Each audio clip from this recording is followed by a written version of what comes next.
여러분은 신앙생활 하시면서 하나님의 선하심에 대해서 심각하게 의심해 본 적이 있으신지요? 여러분은 이 세상이 돌아가는 모습을 보면서 이게 뭔가 도대체, 공의롭고 선하신 하나님이 살아계시고 그 하나님이 역사를 주관하신다면 왜 세상이 이렇게 돌아가는가? 어떻게 하나님이 선하시고 의롭다 말할 수 있을까?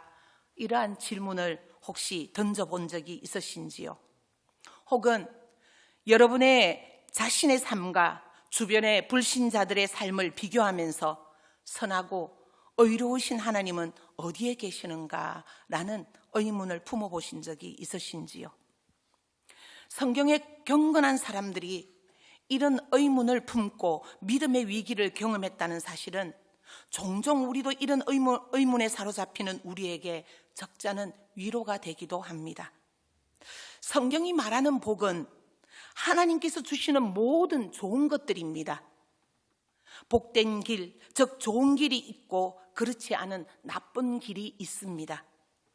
시편 1편은 극명하게 대조되는 두 길을 말하면서 어떻게 복 있는 삶을 살 수 있는지를 우리에게 교훈해 줍니다. 간단히 말해 복의 길로 인도하는 여호와의 말씀이 있고 그것을 거절하는 악인들의 말이 있다라는 것입니다. 그중에 여호와의 율법을 즐거워하고 그 율법을 묵상하여 그 길로 행하는 자가 복 있는 자고 복 있는 삶을 사는 자이다. 우리는 그렇게 말씀 속에서 배우고 익혔습니다. 그런 사람이 의인이고 그렇지 않은 사람이 악인입니다.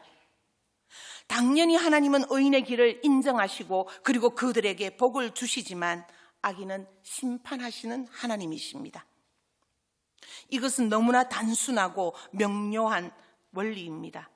이론적으로는 여러분 이 말씀이 이해하기 어려운 부분은 전혀 없습니다. 그런데 우리가 살다 보면 이게 정말 맞나 하는 생각이 드는 일들을 우리는 보고 또한 만나게 될 때가 있습니다. 시편에 그런 상황에서 기록된 시가 아주 많이 있습니다. 말씀을 통해서 배운 지식으로는 이해할 수 없는 그런 상황들을 우리는 인생 속에서 만날 때가 있습니다. 오늘 73편의 저자인 아삽도 바로 이런 어려움을 지금 겪고 있습니다. 그는 악인의 형통함을 보았고 마음을 깨끗하게 하고 손을 씻어 무죄한 자신은 종일 재난을 당했다라고 말합니다. 그가 알고 있는 원리로는 도무지 이해할 수 없는 상황을 만난 것입니다. 성경의 욥도 마찬가지이지요. 욥도 이런 어려움을 겪었습니다. 자신이 그런 일을 당하게 되자 욥은 하나님 앞에서 자신의 답답함을 토로했었습니다. 자신의 지식으로는 이해가 되지 않았던 것이지요. 왜 악인이 형통하고 의인이 고통을 당하는가? 왜 선한 사람들에게 나쁜 일이 일어나는가? 선하신 하나님이 전능하시다면 왜 이 세상에 악이 이렇게 많이 만연할 수 있는가? 하나님의 주권과 섭리를 생각할 때 우리는 종종 하나님은 정말 선하시고 의로우시며 악을 벌하고 선을 보상하시는 분이신가 하는 그런 질문을 던져볼 수 있게 됩니다. 세상에서 우리는 정의가 보상받고 악이 마땅히 보응받을 것을 충분히 보지 못할 때가 많습니다. 때로는 이러한 질문에 대한 답을 찾지 못하기 때문에 하나님을 믿지 않겠다고 말하는 사람들도 있지요. 특히 신실하게 하나님을 섬기는 사람들이 더 이런 질문을 던지기도 합니다. 정직한 의문이기도 하지만 자신의 믿음을 흔들 수 있는 의심이 될 수도 있습니다. 따라서 이런 질문에 대해서 바른 답을 찾는 것이 중요합니다. 아삽이 경험하고 깨달은 것을 기록한 시편 73편을 통해 우리는 그 답을 찾아보아야 합니다. 아삽은 다윗이 임명한 성전에서 찬송하는 직분을 맡은 레위 사람 중에 한 사람입니다. 헤만과 에단과 함께 성전의 음악 사역자 역할을 했었습니다. 다윗이 언약궤를 예루살렘으로 가지고 올 때 노래하는 사람으로 그들이 직분을 받았고 그 후에도 찬양대의 리더로서 역할을 했습니다. 아삽은 시편 50편에서 하나님을 잃은 예배자들에게 감사로 드리는 참된 예배를 회복할 것을 강조하기도 했던 아주 경건한 사람이었습니다. 그렇게 앞장서서 하나님을 예배하는 아삽이었지만 오늘 73편에서 그는 솔직한 마음을 기록했습니다. 거의 믿음을 버릴 뻔했던 그가 어떻게 마음을 다잡았는지 정직하게 기록되어 있습니다. 오늘 제가 본문의 73편 본문을 전체 다 볼 건데요. 28절 마지막 절만, 마지막 결론 부분만 우리 읽었습니다. 이제 저와 함께 중간중간에 본문의 말씀을 같이 읽으면서 본문을 보도록, 그렇게 말씀을 보도록 하겠습니다. 1절 말씀입니다. 하나님이 참으로 이스라엘 중 마음이 정결한 자에게 선을 행하시나.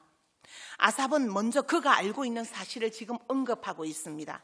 그는 하나님이 마음이 정결한 자에게 선을 행하심을 알고 있었습니다. 선함이란 하나님의 본질적인 속성이지요. 하나님이 전적으로 선하시기 때문에 그분이 하시는 모든 일도 선하다라는 말입니다. 하나님의 선하심은 비참한 상황에 있는 자에게나 받을 만한 자격이 없는 자에게나 죄인에게나 또는 의인에게 골고루 드러난다는 사실을 우리는 성경의 말씀을 통해서 잘 알고 있습니다. 아삽도 이런 사실을 모르지는 않았을 것입니다. 그렇기 때문에 하나님께서 선을 행하신다고 그가 이해하고 있다라는 사실을 제일 먼저 언급하며 본문의 말씀을 시작합니다. 그런데 그가 주목하는 부분은 하나님께서 이스라엘 중 마음이 정결한 자에게 베푸시는 선입니다. 신실한 하나님의 백성에게 베푸시는 선에 아삽은 주목하고 있습니다. 더 정확히 말하면 그는 신실한 하나님의 백성에게 베푸시는 선과 악인에게 베푸시는 선을 대조하여 보고 있는 것입니다. 그는 그 결과에 대한 자신의 반응을 이렇게 표현합니다. 다 같이 2절에서 3절 같이 읽어보겠습니다. 2절에서 3절 말씀입니다. 나는 거의 넘어질 뻔하였고 나의 걸음이 미끄러질 뻔하였으나 이는 내가 악인의 형통함을 보고 오만한 자를 질투하였음이로다. 아삽은 거의 넘어질 뻔하다, 미끄러질 뻔하였다라고 말합니다. 다른 표현으로 말하자면 올바른 길을 버리고 악인들의 길을 따를 뻔했다 이 말입니다. 하나님에 대한 자기의 믿음을 버리지는 않았지만 거의 그렇게 할 뻔했다고 그는 솔직히 기록하고 있습니다. 그 이유는 악인의 형통함을 보았고 그것이 부러웠기 때문입니다. 그가 보기에는 하나님의 선을 마음이 정결한 자들이 아니라 지금 악인과 오만한 자들이 훨씬 더 하나님의 선함을 경험하는 것 같았습니다. 아삽은 4절에서 15절까지 쭉 이 말씀을 통해 자신이 본 것을 자세히 말합니다. 4절에서 5절 같이 또 읽어보겠습니다. 그들은 죽을 때에도 고통이 없고 그 힘이 강건하며 사람들이 당하는 고난이 그들에게는 없고 사람들이 당하는 재앙도 그들에게는 없나니. 먼저 아삽은 악인들의 고통 없는 삶을 봤습니다. 그들은 어디 아프지도 않았고 그들이 잘 살다가 아주 편안하게 세상을 떠났습니다. 평범한 사람들이 당하는 고난조차도 그들에게는 없었습니다. 특별한 재앙도 없었고 다른 사람들에게는 재앙 같은 일도 그들에게는 별거 아닌 일이 되기도 했음을 그는 보았습니다. 사회가 어렵고 힘들어져도 여전히 가진 자들은 잘 사는 것처럼 아삽도 보고 있던 악인들도 그랬습니다. 이것은 분명 이상한 일입니다. 악인들의 길은 멸망의 길이고 의인들의 길이 형통한 길인데 전혀 그렇지 않은 것입니다.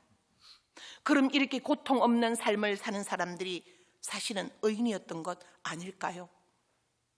6절 7절 같이 읽어보겠습니다. 그러므로 교만이 그들의 목걸이요 강포가 그들의 옷이며 살찜으로 그들의 눈이 솟아나며 그들의 소득은 마음의 소음보다 많으며.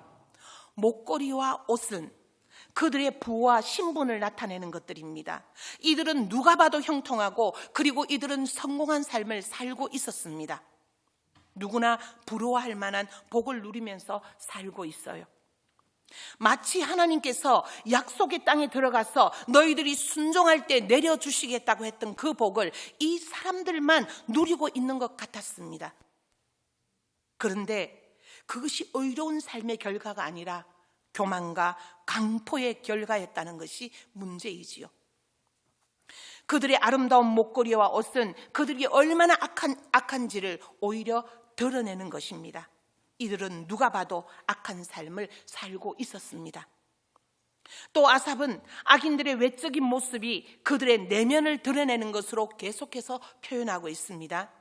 살찐 것은 사실 오늘날은 미적 기준에서 인정받지 못하지만 과거에는 그렇지 않았습니다. 살찐 것이 곧 부의 상징이었고 살이 쪄서 눈이 솟아난 모습, 즉 약간 돌출된 그 모습이 그들의 풍요롭고 안락한 삶을 보여주는 것이었습니다. 아삽은 거기서 그들의 교만을 보았습니다. 그들의 마음의 소원은 하나님께서 정하신 것을 뛰어넘어 그들은 탐욕이 되었고 그들의 많은 소유가 그것을 증명하고 있습니다. 아삽은 더 구체적으로 그들의 악에 대해서 언급합니다. 8절에서 10절까지 우리 같이 읽어보겠습니다. 그들은 능욕하며 악하게 말하며 높은 데서 거만하게 말하며 그들의 입은 하늘에 두고 그들의 혀는 땅에 두루 다니도다. 그러므로 그의 백성이 이리로 돌아와서 잔에 가득한 물을 다 마시며 그들은 다른 사람들을 모욕하고 압제하며 거만하게 말하고 하나님을 대적하는 말을 하며 그런 사상을 세상에 퍼뜨립니다. 자기가 원하는 대로 살면서 누릴 것은 다 누리는 것입니다. 이런 자들이라면 최소한 그들 주변에 아무도 없이 홀로 쓸쓸히 그들이 모았던 돈만 만지면서 살아야 할 것 같은데 그렇지 않습니다. 오히려 사람들은 그들에게 몰려와 함께 그 풍요로움을 즐기기를 원합니다. 물론 악한 그들과 함께 하기를 원해서 그런 것은 아니지요. 하지만 악한 자들이 가진 부는 사람들을 끌어들이기에 충분한 것이지요. 하나님의 백성들이 의로운 길을 버리고 악한 길을 선택한 것입니다. 시편 1편에서 복 있는 사람은 악인들의 꾀를 쫓지 아니하며 죄인들의 길에 서지 아니하며 오만한 자들의 자리에 앉지 아니한다고 말했는데 사람들은 악인의 꾀가 효과가 있어 보이고 죄인들의 길이 형통해 보이고 오만한 자리에 먹을 것이 많은 것을 보고는 그들이 넘어진 것입니다. 의로운 길을 버리고 악한 길을 선택했습니다. 여기서 언급되지는 않았지만 사실 여러분 이 아삽도 마찬가지였을 것입니다. 3절에서 그는 오만한 자를 질투하였다라고 말했습니다. 그만큼 그들의 형통함이 매력적이었던 것입니다. 그렇게 모인 사람들에게 악인들은 이렇게 그들의 풍요로운 삶의 비결을 알려줍니다. 11절에서 12절입니다. 같이 읽겠습니다. 말하기를 하나님이 어찌 알랴 지존자에게 지식이 있으랴 하는도다. 볼지어다 이들은 악인들이라도 항상 평안하고 재물은 더욱 불어나도다. 하나님에 대해 이들도 모르지 않았겠지만 그들이 봤을 때 하나님은 아무것도 모르는 분 혹은 아무것도 신경 쓰지 않으시는 분이셨습니다. 그들이 아무리 악한 말을 하고 위력을 행사해도 어떤 나쁜 일도 그들의 삶 속에 일어나지 않았습니다. 오히려 그렇게 했을 때 다른 사람들 위에 올라설 수 있었고 그들은 더 풍요로운 삶을 살 수 있었습니다. 그러니 그들이 그렇게 하지 않을 이유가 없었던 것이지요. 마다할 이유가 없지요. 그래서 12절에 아삽이 스스로에게 질문합니다. 하나님이 계신데 어떻게 이런 일이 있을 수 있을까? 이런 생각이 들면서 아삽은 자신의 마음을 이렇게 솔직하게 말합니다. 13절, 14절 같이 읽습니다. 내가 내 마음을 깨끗하게 하며 내 손을 씻어 무죄하다 한 것이 실로 헛되도다. 나는 종일 재난을 당하며 아침마다 징벌을 받았도다. 이런 일들을 보니 자기가 지금까지 정결한 마음으로 살아온 것이 참 헛되다는 생각이 들었다는 말입니다. 순수하게 하나님을 믿으며 말씀에 순종해온 삶이 아무 의미 없는 일로 느껴졌다라는 말입니다. 공허함을 말하는 것이지요. 무죄함을 위해 열심히 살아온 아삽이 경험한 것은 종일 재난을 당하고 징벌을 받았습니다. 다른 사람이 잘 되는 거야 그렇다 쳐도 최소한 신실하게 사는 사람이 재난을 당하는 일은 없어야 하는 것이 아닐까요? 이렇게 신실한 삶에 대한 보상이 아니라 징벌을 받는 것처럼 그는 매일 그렇게 살아가고 있다라는 것입니다. 선하고 능하신 하나님이 계시다면 어떻게 그렇게 할 수 있겠느냐는 것이 아삽의 솔직한 심정이었던 것입니다. 선에 대한 보상은 없고 형벌만 있는 것 같은 삶, 악에 대한 형벌은 없고 보상만 있는 것 같은 삶, 아삽으로서는 정말 이해할 수 없는 삶이었습니다. 하나님이 참으로 마음이 정결한 자에게 선을 행하시는지, 의로운 자에게, 순종하는 자에게 복을 주시는 분이신지 아삽은 혼란스러웠습니다. 사실 아삽의 진짜 문제는 단순히 자신은 고난을 당하고 악인은 형통하다는 데 있었던 것이 아닙니다. 여러분 3절에서 그는 자신이 질투했다라고 말하는데 진짜 문제는 그가 악인과 같은 형통을 원하고 있었다라는 것입니다. 아삽은 자신의 상황을 악인의 상황과 비교했습니다. 그들의 건강, 그들의 부, 그들의 풍요로움이 자신과 대조된다는 것을 그는 알게 되었습니다. 그러면서 악인들이 누리는 좋은 것이 나의 것이기를 바라는 마음이 있었습니다. 이것이 질투이지요. 특히 아삽은 예배를 인도하는 리더자였습니다. 그런 책임감 있는 리더로서 이런 혼란스러움을 밖으로 말하지 않았습니다. 입 밖에 내지 않은 이유는 다른 성도들을 죄에 빠뜨리는 악행이 될 수 있기 때문에 그는 말하지 않았다라고 합니다. 15절 16절 한번 읽어보겠습니다. 내가 만일 스스로 이르기를 내가 그들처럼 말하리라 하였더라면 나는 주의 아들들의 세대에 대하여 악행을 행하였으리이다. 내가 어쩌면 이를 알까 하여 생각한즉 그것이 내게 심한 고통이 되었더니. 다른 사람들에게 말하지 않은 것은 다른 사람을 위해 아삽이 한 일이지만 그 자신의 문제는 해결되지 않았습니다. 그리고 해결되지 않은 문제는 더욱 그에게 심한 고통이 되었지요. 여기까지 아삽의 솔직한 질문입니다. 아삽은 이에 대한 분명한 답을 찾을 때까지 고통스러웠습니다. 그리고 마침내 그는 답을 찾게 됩니다.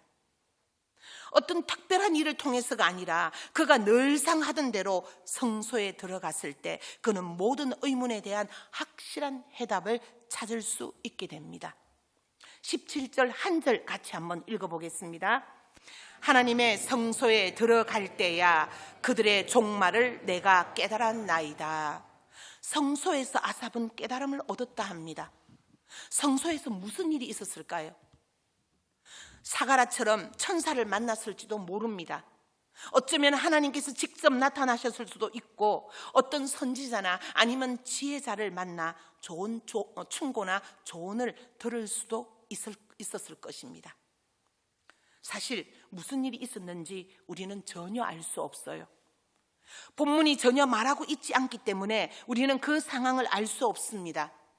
아삽은 단지 자기가 성소에 들어갔을 때 깨닫게 된 것을 기록하고 있습니다.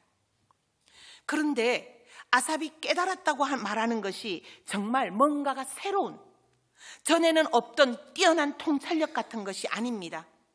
아삽 자신도 익히 알고 있었을 그런 내용입니다. 그런 면에서 보면 성소에서 어떤 특별한 일이 있었다기보다는 평소처럼 예배를 드렸지만 그런 무거운 마음으로 고통 가운데 예배를 드리는 중에 하나님께서 그의 마음과 생각을 여셔서 삶에 대한 올바른 시각을 가지게 되었다라고 보는 것이 올바른 해법인 것 같습니다. 의심이, 부정적인 생각이 그를 삼키려 할 때 거의 하나님에 대한 믿음을 포기하려고 한 상황에서 하나님께 나아가서 하나님을 예배하고 하나님을 바라봤을 때 그는 해답을 찾을 수 있었습니다. 그 해답은 깨닫기 어려운 것이 아니었어요. 그것을 깨닫지 못했던 자신을 무지한 짐승으로 표현할 정도로 아주 단순한 것이었습니다. 단순하지만 확실한 진리를 깨닫게 되었을 때 아삽은 그의 삶이 회복되었습니다. 그가 깨달은 사실은 두 가지입니다. 먼저는 악인들의 운명에 대한 것입니다. 우리 18절에서 20절까지 한번 읽어보시겠습니다. 주께서 참으로 그들을 미끄러운 곳에 두시며 파멸에 던지시니 그들이 어찌하여 그리 갑자기 황폐되었는가 놀랄 정도로 그들은 전별하였나이다. 주여, 사람이 깬 후에는 꿈을 무시함같이 주께서 계신 후에는 그들의 형상을 멸시하리이다. 너무나 형통한 것 같고 모두의 부러움을 샀던 악인들이지만 결국은 그들은 하나님께서 심판하실 것을 아삽은 성소에서 깨닫게 되었습니다. 악인들은 너무나 평안하고 안정된 삶을 누리고 있다가 갑작스럽고 철저한 파멸을 맞이하게 될 것입니다. 그들도 놀라겠지만 그것을 보는 사람들도 놀랄 수밖에 없습니다. 사람들은 오히려 그들의 파멸을 이해할 수 없게 될 것입니다. 하나님께서 움직이실 때 그렇게 됩니다. 사실 아삽은 악인들이 이미 멸망당한 것을 보고 악인들의 운명에 대해 말하는 것이 아닙니다. 여전히 하나님은 악인들이 말하는 것처럼 아무것도 모르는 분처럼 계십니다. 하지만 이제 아삽이 확신하는 것은 하나님께서 깨시면 악인들을 바람에 날려가는 겨와 같이 심판하실 것이라는 사실입니다. 언제가 되든 상관없이 지금 악인의 형통함과 의인의 고통은 영원하지 않다라는 것을 말하는 것입니다. 우리는 시간이라는 속에서 살면서 지난 과거는 희미하고 다가올 미래에 대해서는 확신할 수 없습니다. 그러나 우리에게 선명한 것은 현재뿐입니다. 그래서 우리는 현재가 전부인 양 우리는 살 때가 많죠. 아삽도 그랬던 것입니다. 자신은 종일 재난을 당하고 아침마다 징벌을 받는 것 같은 삶을 사는데 악인들은 형통하고 고통도 없이 잘 사니 하나님이 정말 선하신 분인지 선을 행하시기는 하시는지 그는 의심이 생겼습니다. 그런 아삽을 우리는 비난하기 어려울 것입니다. 사실 우리들도 아삽과 동일하기 때문입니다. 우리도 지금 내 눈에 보이는 것이 전부인 것처럼 그것이 우리 삶이 바뀔 수 없는 결론인 것처럼 우리는 이 현실을 우리는 바라보면서 살아갑니다. 그런데 아삽이 깨달은 것은 영원하신 하나님께 지금 악인의 형통함은 사실 아무런 의미가 없다라는 것입니다. 그들에게 합당한 심판을 하나님은 이미 내리셨기 때문입니다. 그런 하나님의 시각에서 아삽이 현재를 바라볼 때 아삽은 나도 참 불쌍하지라는 자기 연민에서 나도 참 어리석지라는 자기 비판으로 시각이 바뀌는 것을 우리는 봅니다. 여러분 21절에서 22절 같이 읽어보겠습니다. 내 마음이 산란하며 내 양심이 찔렸나이다. 내가 이같이 우매 무지함으로 주 앞에 짐승이오나. 아삽은 스스로 자신이 어리석은 짐승과 같았다고 고백합니다. 그만큼 당연한 진리를 왜 모르고 있었을까 싶었던 것이지요. 악인들의 삶을 부러워하며 그는 질투하기까지 했던 자신이 너무나 부끄러웠을 것입니다.